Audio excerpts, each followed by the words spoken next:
no bigger story tonight than this. A relief for the Senate, and we hope that this is a fresh start. Sen Win is most deserving and most qualified. Time to get back to work. That's the resounding message of the new majority bloc after a shakeup in the upper chamber never seen before. For Alan Peter Cayetano, what happened this afternoon was plain illegal. He says, "I am still the legitimate moral Senate President of the Republic of the Philippines." But for Malacanang and the House leadership, what senators did was right, throwing their support behind acting Senate President Win Gatchalian. Good evening, I'm Ces Oreña-Drilon. Another colorful day for the Senate. Today's plenary session finally pushed through after a 12th senator, Ces Escudero, suddenly appeared in plenary. The shakeup that followed was just unprecedented. The big story tonight from mobile journalist Daniel Dayaw. For a third consecutive day, Senate President Alan Peter Cayetano and his majority bloc were still a no-show in plenary session. But the minority bloc did not wait in vain this time around. At around 3:20 p.m. on Wednesday, June 3rd, Majority Member Senator Ces Escudero suddenly turned up. His visibly surprised colleagues warmly greeted the former Senate President to the floor, shook hands with him, even embraced him, amid rousing applause all around. At that point, Senator Win Gatchalian immediately went to the rostrum and signaled the resumption of session. The 69th session of the Senate in the first regular session of the 20th Congress is hereby called to order. Let us pause for a minute of silent prayer. However, Senate Secretary Jose Luis Montales, a known ally of still absent SP Alan Peter Cayetano, declined to do the roll call, so the Deputy Senate Secretary took charge. With 12 senators present, the chair declares a quorum. Senator Tito Soto then declared all posts vacant, a move that got unanimous approval. Senators proceeded to elect Gatchalian Senate President pro tempore. As the most senior among senators present, Soto administered the oath to Gatchalian. That I will well and faithfully discharge to the best of my ability the duties of my present position and of all others I may hereafter hold under the Republic of the Philippines, that I will support and defend the Constitution of the Philippines. So help me God. From here, senators reinstated Attorney Ray Bantug as Senate Secretary, while Police Major General Alfredo Soto Corpuz is appointed new Senate Sergeant-at-Arms. Then, new committee chairpersons were introduced. Soto for the National Defense Committee, replacing Senator Jinggoy Estrada. Senator Erwin Tulfo for the powerful Blue Ribbon Committee, Vice Senator Pia Cayetano. Senator Raffy Tulfo is back as Public Services Committee Chair, in place of Senator Rodante Marcoleta, while Senator Bamaquino also regained the Basic Education Committee from Senator Loren Legarda. Senator Risa Ontiveros is head again of the Health Committee, earlier assigned to Senator Bongo, while Zaviri replaced Senator Aimee Marcos as Foreign Relations Committee Chair.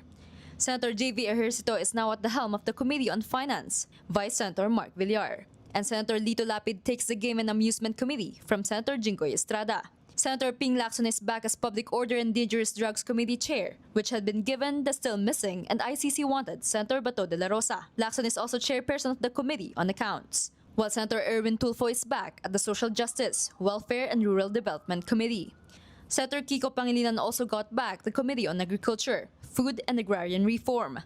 Senator Ces Escudero is retained as Committee Chair on Urban Planning, Housing and Resettlement, and Subiri, the Committee on Rules.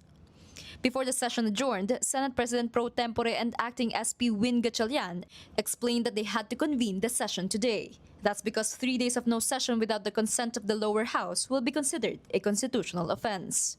The Senate has been adjourned and unable to resume session for the past 2 days, placing us on the brink of constitutional violation had we not convened today. In the absence of a duly consulted postponement and the continued absence of the former Senate President pro tempore, and members of the majority, we are compelled to call the session to order.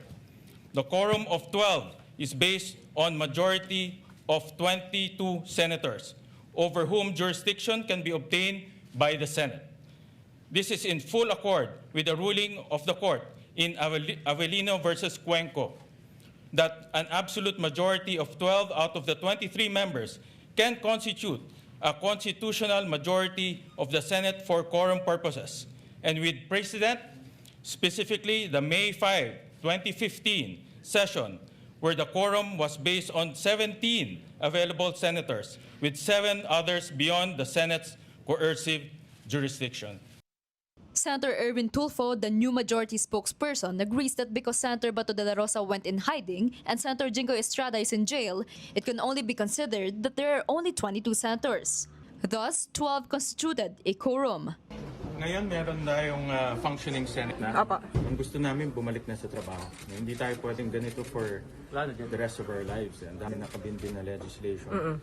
So, kailangan magtrabaho. Meantime, the 12th Senator Escudero said in a statement that his attendance today isn't about a political change of heart. He just believes they cannot remain in a situation where their ability to perform their duties is affected. Escudero adds that the current impasse in the Senate now is untenable and unacceptable. He said when political divisions become too extreme and obstruct our mandate, they must all have the courage to pause, gain perspective, reflect, consider, and realize that they should put the institution they serve above themselves. Kapatid Mobile Journal, Daniel Dayaw, We Are One News.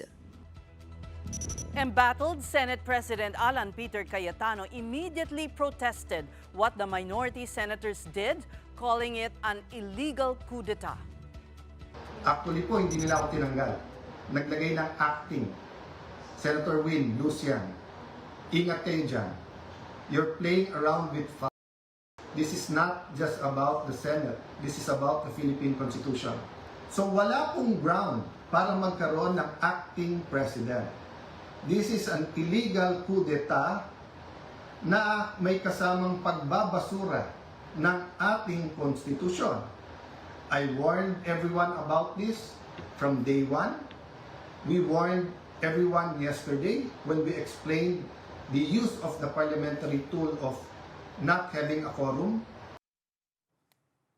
Cayetano insists that per Senate rules, the SP can only be replaced by virtue of resignation, removal, death, or absolute incapacity.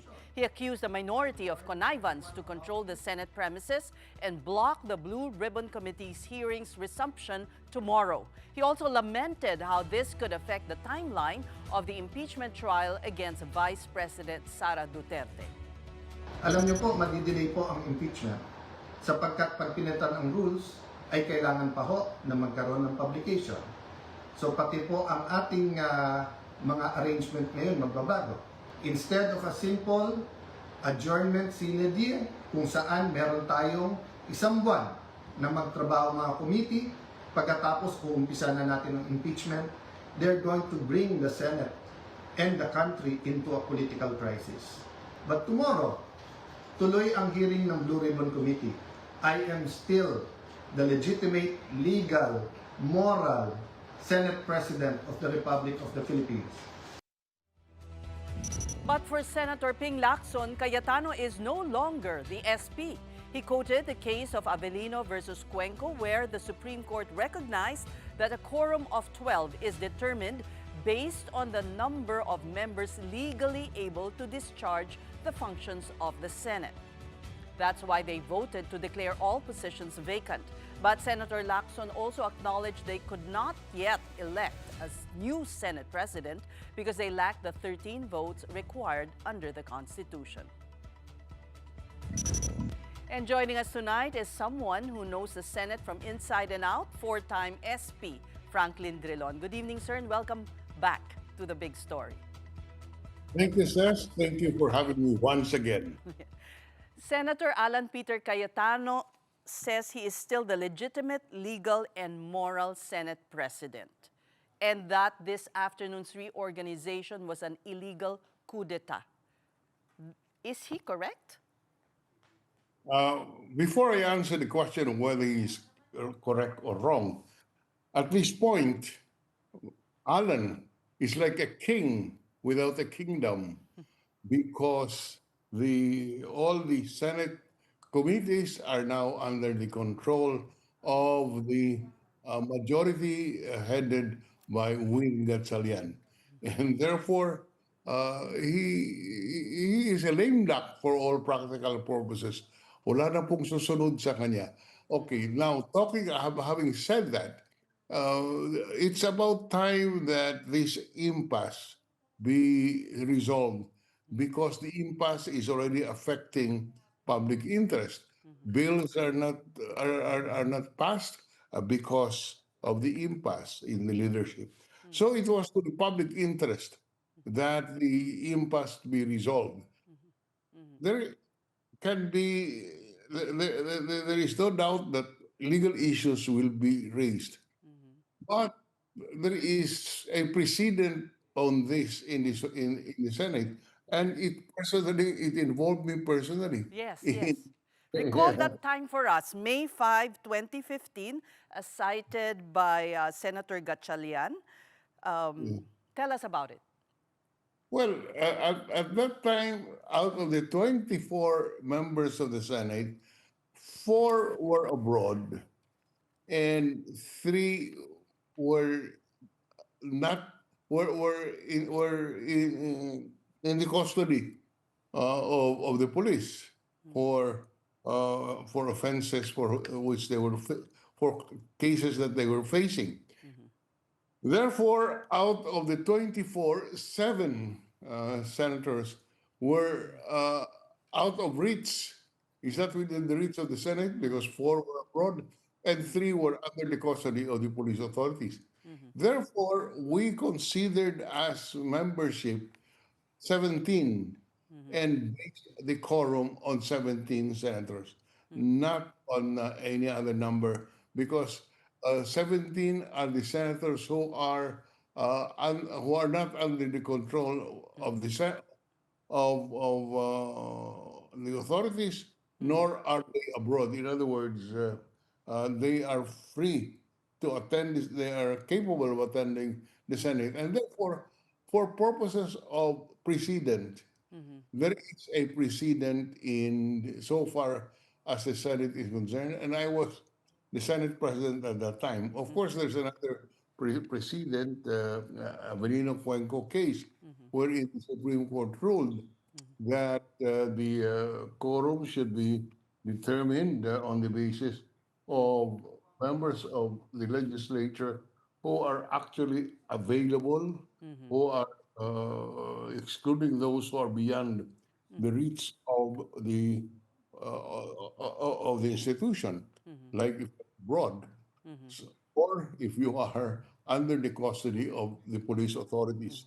So there are legal precedents that can be cited by the new majority, and says a principle in law is the presumption of regularity in the performance of one's functions for the better order of governance, so that there is a presumption of regularity in what happened today insofar as change of leadership is concerned.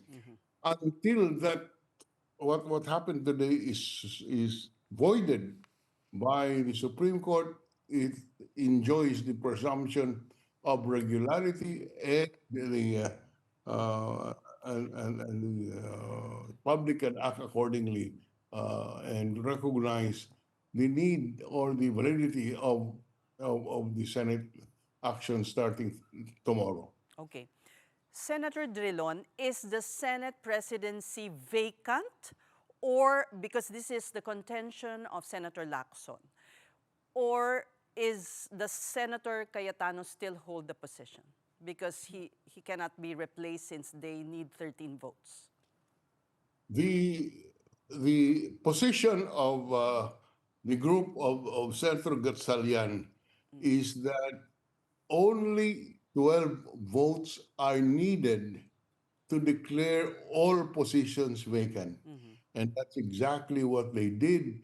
They declared all the positions in the Senate, from the Senate President to the Senate President pro tempore, to all the chairman of the committees, to the membership in the committees.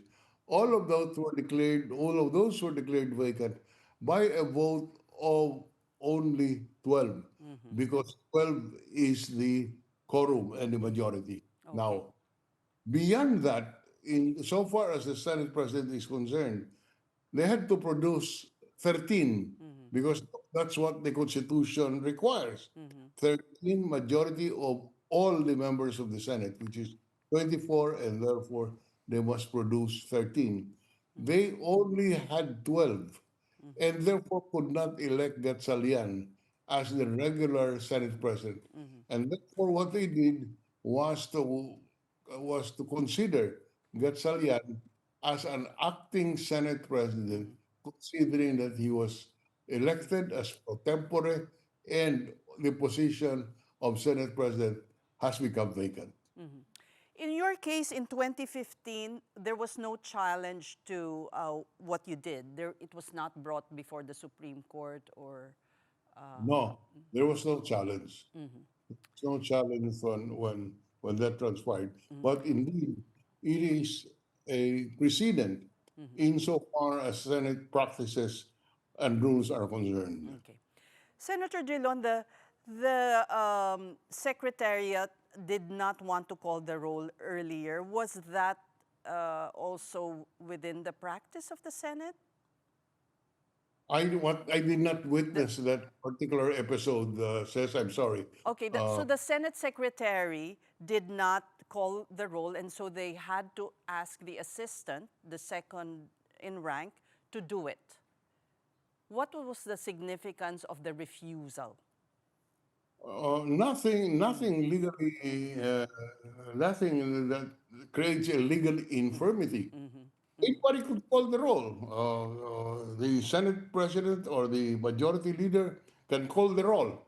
It is just by tradition that the Secretary of the Senate, being a civil servant, is given that authority. And that is because at the start of a Congress, there is no duly elected, at the opening of the session, the secretary opens the session because there is no the elected representatives have not yet assumed office. But to repeat my answer, anybody can call the roll in this particular case. All right. Now, the king without a kingdom has issued just now a memo instructing the Senate staff that the hearing of the Blue Ribbon Committee will proceed tomorrow. How do we now, what happens now when he insists and other senators, now the minority, insist on holding this hearing, troop to the Senate tomorrow morning? It happened during my time also. It was not only in the committee, but in the Senate itself, when there was a wrap session, and if I recall correctly, it was Senator Blas Ople who was elected Senate President, replacing me. And we did not recognize the session. We called it a wrap session, and because of that, we directed the Secretariat not to record the proceedings. And that can be done tomorrow if, in fact, the Blue Ribbon hearing takes place. The Senate Secretariat, who is under the control of the majority and the Senate President, will be directed not to provide administrative services. So there's no official record of what will transpire. So they can hold the hearings for as long as they want, but there is no official record of what transpired. But they can be allowed inside the premises, use the facilities. This will be a dilemma for the Senate staff, Senator. Of course, they won't know who to follow. There is no They'll be dilemma. afraid. There is no dilemma. There is no dilemma because there is a presumption of regularity. The officers led by Win Gatsalian can assume control and provide the direction. So it's possible a rump, well, not session, but hearing can be held, but it won't be official.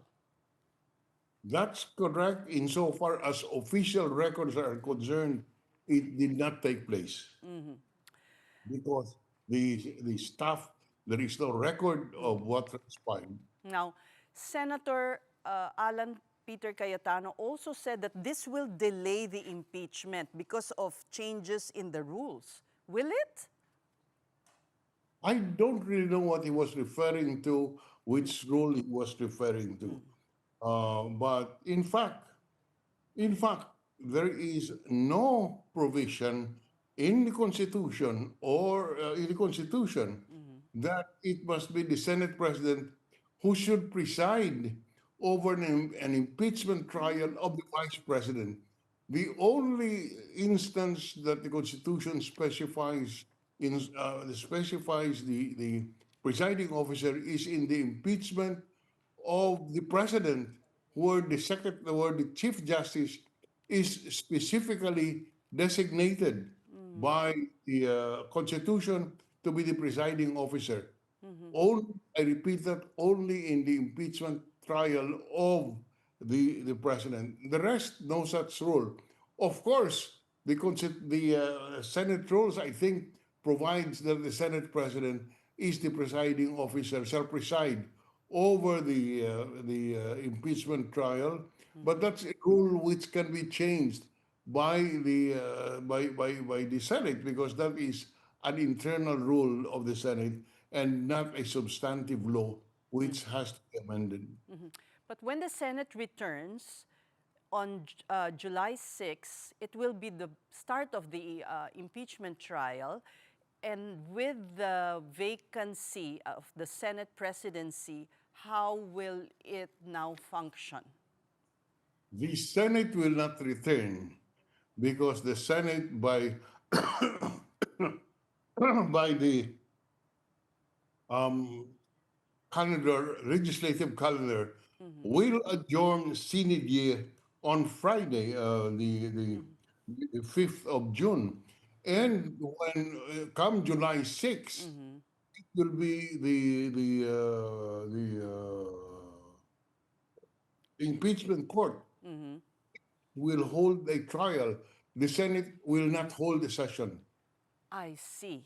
So how now, with the Senate presidency vacant, who will open the trial? How will it go?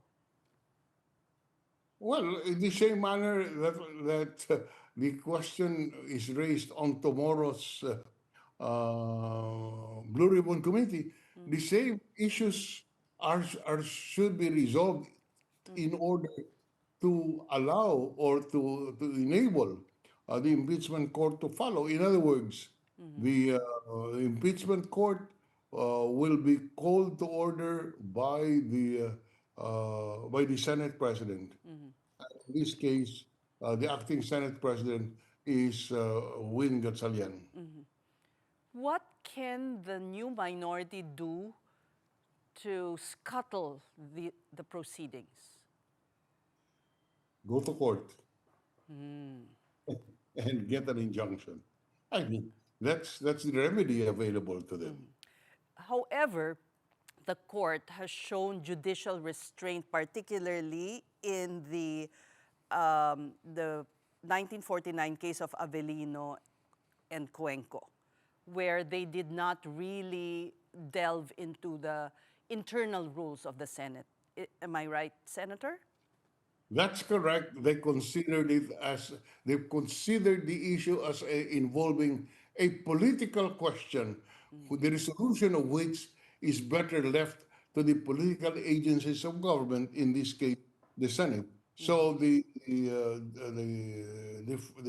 ruling was, we will not interfere in the case because it involves a political question which pertains to the organization of the Senate.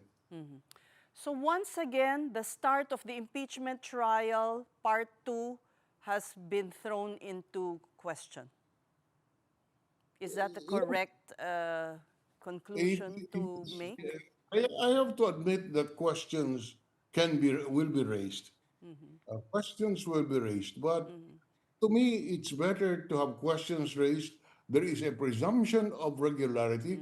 Let's proceed with the work. Let them go to the Supreme Court or let the case be brought to the Supreme Court, and we continue with the work until the Supreme Court says otherwise. That's how our bureaucracy functions. You cannot stop work in the bureaucracy, or for that matter, in this particular case, in the impeachment court, because questions are raised on its validity. As I would repeat, for better order, there is a presumption of legality in what happened, and let those who are questioning validity of what transpired go to the courts, and until the courts decide otherwise, we proceed with the legal structure that results from this conflict, because otherwise, to rule otherwise would bring us back to a situation we did not want, and that is an impasse in the trial of the impeachment court. We can't help but think, was this part of the grand plan after all to somehow prevent it from happening? I'm referring to the impeachment trial. To I create don't. this chaos and There is chaos, there is instability, but it is the necessary result of politics. Is the result of the election contest in 2028.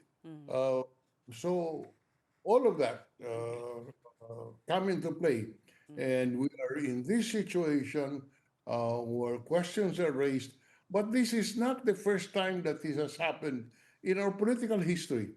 There, if you look at our case books, case history, there are a number of cases, some of which are already being cited today. But that's democracy. We should not be surprised that in a society where people are free, questions will be raised. But that strengthens us, in my mind, rather than weakens our system. so in your assessment, we could say all's well that ends well, that now we have a functioning Senate and we're no longer, witnessing a deadlock. That is correct. In other words, instead of a situation of an impasse, now you have, at least we are moving. It is the right of the other side to question, but there is a mechanism under our system, which is the Supreme Court, which will adjudicate this conflict. But we have to move. And what the Senate today, and particularly Senator Cheese Escudero, did was something that public interest required. Otherwise, you'll be stuck with a 11 deadlock, which has never happened in history. So it is best that it be resolved, not a perfect solution, certainly, because there are questions raised, but that it allows the system to function is something that we all desire to happen. We thank you for your wisdom and sharing your insights with us, former Senate President Franklin Drilon. You're watching The Big Story in One News. When we return, we have more reactions to the Senate shakeup today. Ang nangyari sa Senado ngayong hapon ay naaayon sa batas at rule of law. Kinikilala at nirerespeto ng palasyo ang desisyon ng bagong mayorya at ang liderato ni Acting Senate President Sherwin Gatchalian.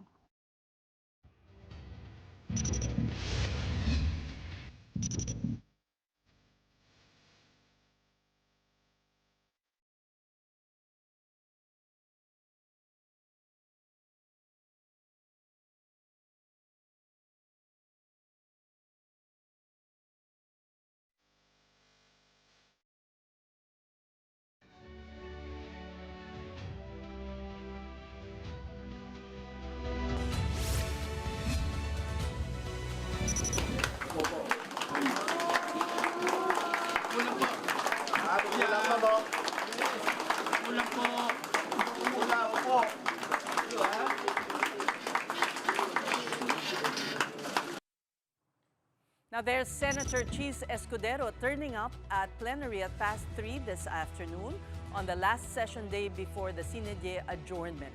His presence as Senator number 12 enabled the former minority bloc to have a quorum.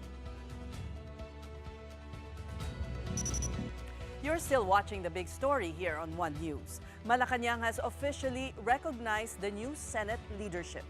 Palace Press Officer Claire Castro believes that transition in the upper chamber took place according to the rule of law. Ang nangyari sa Senado ngayong hapon ay naaayon sa batas at rule of law. Kinikilala at nirerespeto ng palasyo ang desisyon ng bagong mayorya at ang liderato ni Acting Senate President Sherwin Gatchalian. The House of Representatives has also acknowledged Gatchalian as acting Senate President. Speaker Boji D welcomed the change at the upper chamber and expressed full support for the acting SP. D emphasized a fully functioning Senate is absolutely crucial to the country's legislative work, government oversight, and democratic governance. We're still making sense of what happened this afternoon at the Senate. Another question is, will the blue ribbon hearing tomorrow push through? Now let's ask mobile journalist Merimon Reyes. Merimon, have you spoken to the SecGen or the Cayetano camp or the Gatchalian camp about the hearing tomorrow? Says, upon looking at the official website of the Senate of the Philippines, doon kasi nakalagay din yung schedule ng Senate committees, and we saw na yung originally scheduled tomorrow na Senate Blue Ribbon Committee under the chairmanship of Senator Pia Cayetano, under the leadership of former Senate President Alan Peter Cayetano, canceled na ang nakalagay. Pero sa huling live stream ni Senator Cayetano, inanunsyo niya pa rin na naglabas siya ng notice, and kanina nakita rin natin yung advisory na to keep the Senate premises open tomorrow because the Senate Blue Ribbon Committee hearing will proceed as scheduled. Ito yung hearing na sinabi ni Senator Cayetano na si Senator Rodante Marcoleta ang magsisilbing man of the hour. And tomorrow daw ang pasabog nila dito ay yung pagtingin sa magiging direksyon ng investigasyon sa maanumalyang flood control projects or scandal. Whereas on the other hand naman, ang sinabi ni Senator Erwin Tulfo under the new majority and the leadership of Senate President pro tempore Senator Sherwin Gatchalian, yung hearing ng Blue Ribbon, it will take place Monday next week. So illegal yung magiging plan na ipagpapatuloy ito, and even yung resource persons yung nasa listahan, including yung ex-Marines na allegedly mga bagman ng kickbacks from flood control projects, hindi pa dito agree si Senator Tulfo, kaya kailangan daw nilang linisin at ayusin muna ang magiging pagdinig. As expected, or ang sinasabi ni Senator Tulfo, it will be scheduled on Monday. So we'll find out tomorrow talaga, Ses, kung ano yung mangyayari sa Senado. Ang Senate staff ba naguguluhan or sinusundan ba nila ang bagong mayorya? Dahil kanina, di ba, dun sa pag-call ng roll, ayaw gawin nung secretary nung simula. Nung 3 PM, ang nakita natin na kumausap sa minority, yung old minority, sila Senator Tito Soto, Risa, Bam, nakita natin kausap nila si then Senate Secretary Jose Luis Montales na may binigay sa kanilang document na nakalagay doon. It was from Senator Cayetano na dinideclare na mag-adjourn sinidye na ang Senado, and they will resume session by July 27. Pero nung nagkaroon ng reorganization sa Senado, ang bumalik na Senate Secretary si Attorney Renato Bantug. So may adjustment again sa staff, sa mga personnel. Pero again, naglabas nga ng advisory naman si Senator Cayetano na sinasabing operating pa rin daw siya and functioning daw siya as Senate President. So may orders din siya na yung mga necessary na mga personnel nga sa preparasyon na kinakailangan, from the security to the logistics, especially sa Blue Ribbon Committee hearing tomorrow, he is expecting yung cooperation ng mga ito. So again, yung dynamics talaga, we're yet to see how different schools of thoughts will be interpreting what is happening, and kung magkakaroon man ng intermediaries or kung meron mang papagitna sa dalawang nangyayari ngayon, I guess we'll find out sa mga susunod na araw. Ses. Parang marahil naguguluhan yung staff. Sino ba ang susundin nila? And usually, since currently, yung leadership ay under Senate President Pro Tempore Senator Sherwin Gatchalian, though hindi pa siya SP kasi hindi pa nakukuha yung needed majority number talaga ng 13 senators. So pro tempore pa lang siya. Pero according to Senate rules, ang nasabi Senator Mig Zubiri din na ngayon ay chairman ng Senate Committee on Rules, acting as presiding or acting president or Senate President, itong si Senator Gatchalian. And usually, nagkakaroon na ng reorganization on that part na ito na ang majority. So, ito na kung for example, yung sa reorganization, yung dibs ng committees manggagaling na sa kanila and other necessary legislative na matters or administrative matters. So, Tama. yun Dapat talaga sila ang ang isa pa sundan. Mhm. Sila ang sundan. Hindi yung dati. Well, yung order of business, it should be done that way. Kaya Yes. may division ang minority block and ang majority block. Kaya nagkakaroon lagi ng, for example, yung isang senador part ng minority block, they're usually there to also either to contest, to challenge. Same goes din sa majority. May ganun talaga siya, yung weighing of things, yung pagbabalanse. Right. Pero we'll see how things on the administrative side will bear fruit siguro sa pagbabago na ng liderato sa mga Alright. susunod na linggo and sa second Tomorrow, actually. regular session. Tomorrow, because Senator Cayetano is insisting that the hearing be held kahit wala na dyan sa schedule because they're Yes. following the new majority. Now, back to Senator Chis Escudero's appearance earlier in the plenary. Ano ang mood and sa tingin mo, Merrimon, ito'y alam na ng expected na ito ng mga senador? Ses, ang sabi kanina ni Senator Erwin Tulfo, it was surprising for them. Ang sabi pa nga ni Senator Erwin, inihahanda niya na raw yung sasabihin niya sa media kung walang sumipot na kahit na sinong mga senador or kung hindi nga magpapakita si Senator Chis kasi may info or may message or may communication from Senator Escudero kahapon na pupunta raw siya. Pero kanina, nung magsisimula na yung session, hindi raw nila nakikita. So, it took them by surprise na pumasok ng session hall si Senator Chis Escudero and they warmly welcomed the senator. Umupo siya doon sa right side facing the rostrum. Ngayon, nag-aalay na siya sa new majority. Though hindi naman daw ito usapang politika, pero it's more on yung pagrespeto niya raw sa Senado, sa taumbayan, lalong-lalo sa konstitusyon at yung mandato raw ng trabaho nila. And mahaba-haba nga lang yung naging pag-uusap daw dito, sabi ni Senator Kiko Pangilinan, pero all is well and they hope that everything ends well. Let's listen into a part of Senator Kiko Pangilinan's statement. Okay. Now to the impeachment. How did you convince Senator Chis po? Mahabang proseso, but thankfully he agreed. Thank you, sir. How do you feel lang, sir?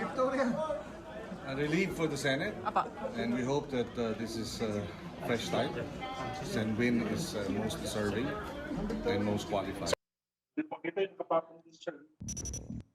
Now, Merrimon, ano ang schedule sa impeachment trial? May pagbabago ba?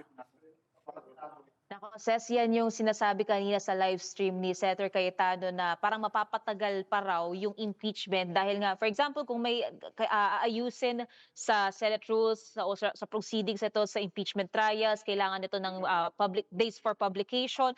Kasi we have to go back again sa technicalities pero may gusto sila ayusin doon na around Section 2 ng Senate Rules on Impeachment Proceedings. So yung huli nating nakita na calendar, June 18 to 30 pre-trial period yan. July 6 ang target date ng start ng impeachment trial. Pero since nagkaroon ng reorganization, we're yet to see if another calendar will be issued, yung final calendar na talaga. Lalo't ang importante rin dito, yung magsisilbing presiding officer. Ang huling nasabi ng new majority dyan, para pag-uusapan daw nila ito, pagpaplansyahin daw nila ito, pero lumalabas na kailangan nilang magtalaga ng magsisilbing presiding officer. Kasi nga, technically hindi pa elected talaga as Senate President si Senator Gatchalian. All right. We thank you for that. Mobile journalist Merrimon Reyes reporting to us live from the Senate.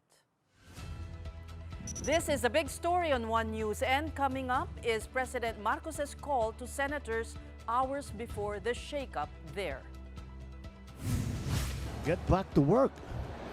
Get back to work because it's important. Ang dami natin kailangan gawin. Look, I'm afraid whatever, all these events that we have been witnessing has thrown the Senate and its leadership into the whole Senate into disarray.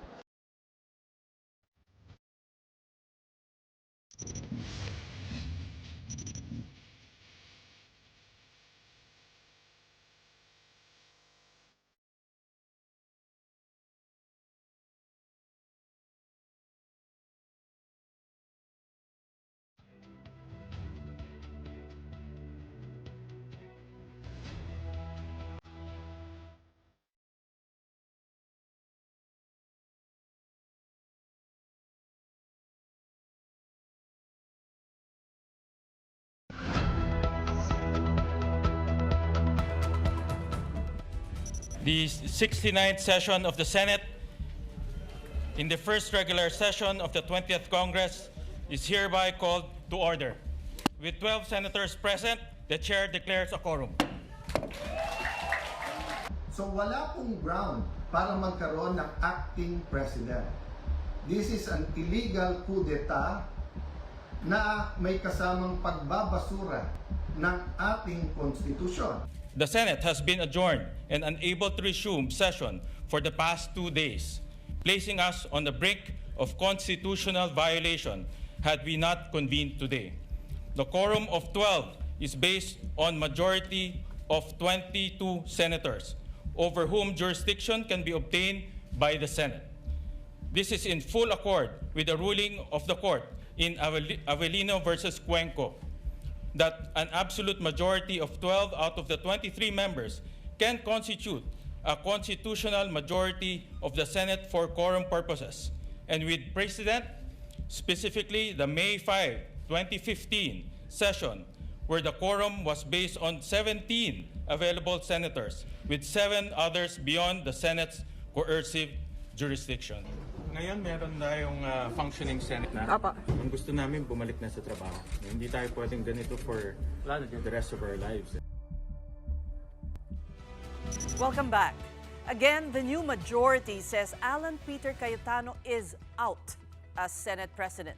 But the bloc can't push Senator Sherwin Gatchalian to the finish line just yet.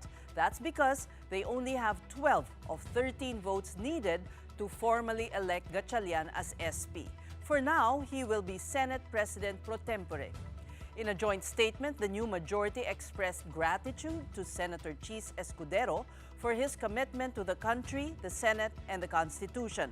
Recall that Escudero was ousted in a coup in September last year and was replaced by Senator Tito Soto. Escudero later on backed Cayetano when he instigated a coup against Soto 3 weeks ago. The new majority emphasizes the work of the Senate cannot be hampered by disagreements or uncertainty. The people, they say, deserve a Senate that puts service above politics. Now, for Senator Loren Legarda, now part of the minority, electing a Senate President or even a Senate President pro tempore on the strength of just 12 votes is unconstitutional. Legarda asserts the temporary absence of some senators should not lower their representation or weaken their mandate. Before the shakeup, President Marcos was visibly affected by the chaos at the upper chamber. Get back to work. Get back to work because it's important. Ang dami natin kailangan gawin. Hindi ko nga maintindihan. Nag-congressman naman ako, nag-senador din ako. Ang rules dyan, bago ka mag-cancel ng session, you have to inform the other house 3 days before you cancel a session. And there has to be a very good reason for canceling a session. I'm afraid whatever, all these events that we have been witnessing has thrown the Senate and its leadership into the whole Senate into disarray. It has discredited the leadership. And it has stopped the essential business of legislation in government. The 2 other departments continue to work. The executive continues to work. The judiciary continues to work. Why does the legislature decide to stop working? I don't understand that. We are trying to achieve some form of stability, so that people can get on with their lives, so that people can count on the assistance of government during this time of an emergency. And we cannot do that if the legislature decides to stay at home and have a vacation. Meantime, the Sandigan Bayan has upheld the travel ban on the former speaker, while an ex-DPWH chief also tagged in the flood scam is now in private hospital. At the lower house, another congressman is sanctioned while the anti-political dynasty bill inches closer to passage. Here is a wrap of the day's other headlines. Civil society group Tindig Pilipinas has filed an obstruction of justice complaint before the Office of the Ombudsman. That's against Senate President Alan Peter Cayetano, Senator Robin Padilla, and Acting Senate Sergeant-at-Arms Mau Aplasca. The complaint is linked to their alleged roles in blocking the arrest of Senator Bato de la Rosa inside the Senate on May 13 and 14. De la Rosa is facing an arrest warrant issued by the International Criminal Court as an alleged co-perpetrator of former President Duterte in the war on drugs.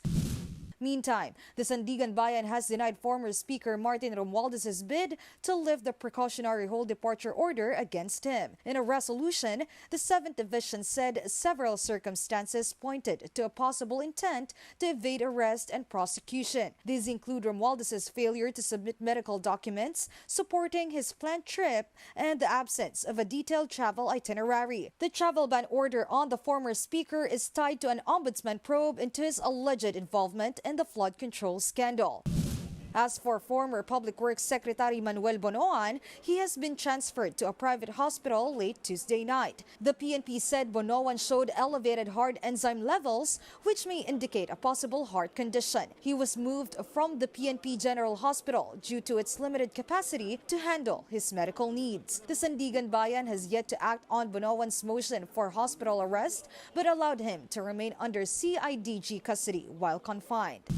The House has ordered Quezon City Congressman Bong Suntay to apologize and conduct community service for his lewd remarks against actress Ann Curtis. The Ethics and Privileges panel said Suntay violated the Code of Conduct of the House and standards expected of public officials. 263 lawmakers affirmed the panel's findings, 8 opposed and 7 abstained. Still in the House, the anti-political dynasty bill hurdles third and final reading. 267 lawmakers backed House Bill 8389, 20 opposed, and 7 abstained. The lower chamber's proposal prohibits dynasties up to the second degree of consanguinity from seeking elective posts within the same jurisdiction. Lanao del Sur Congressman Zia Alonto Adion says the measure struck a careful balance, but Akbayan Party List Congressman Chel Jokno finds this version weak. Bakit sa ilalim nitong panukala, pwede pa rin na sa isang pamilya may presidente, senador, congressperson, governor at mayor. To my distinguished colleagues, with all due respect, huwag na po tayo maglokohan. Ang nakasulat sa papel ay anti-dynasty, pero ang totoo, ito po ay isang pro-dynasty bill. And President Marcos has appointed former Taguig City Mayor Lino Cayetano as the new general manager of state-run PTV4. Presidential Communications Office Secretary Dave Gomez made the announcement in a statement.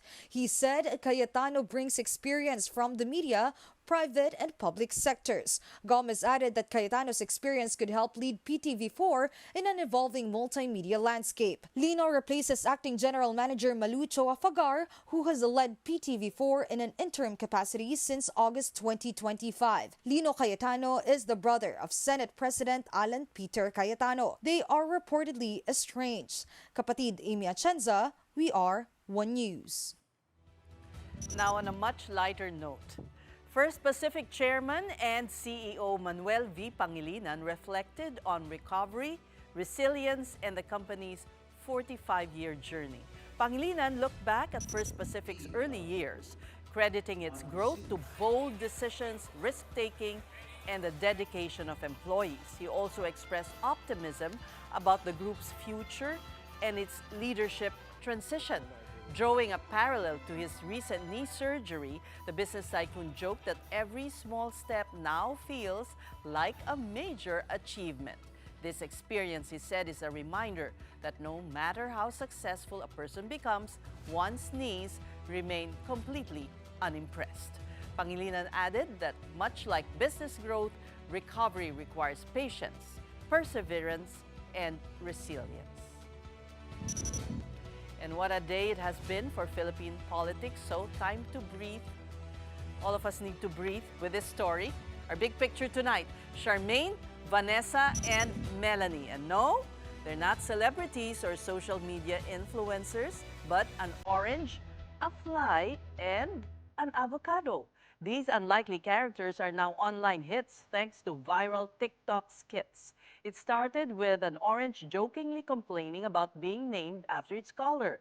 Yes, the orange talks and wants to go by a more creative tag like Charmaine. Tawagin na lang daw siyang Charmaine. Another character in the viral clip was very supportive, saying the new name should even be notarized. Then came Vanessa, a fly that took its cue from Charmaine and demanded a better moniker. The trend has since taken off on social media. One mall in Legazpi even promoted oranges in its fresh produce section as Charmaines, calling them certified and notarized. Finally, there's the avocado called Melanie. The character questioned why people automatically assume it is an attorney just because the Filipino word for lawyer, abogado, sounds like avocado.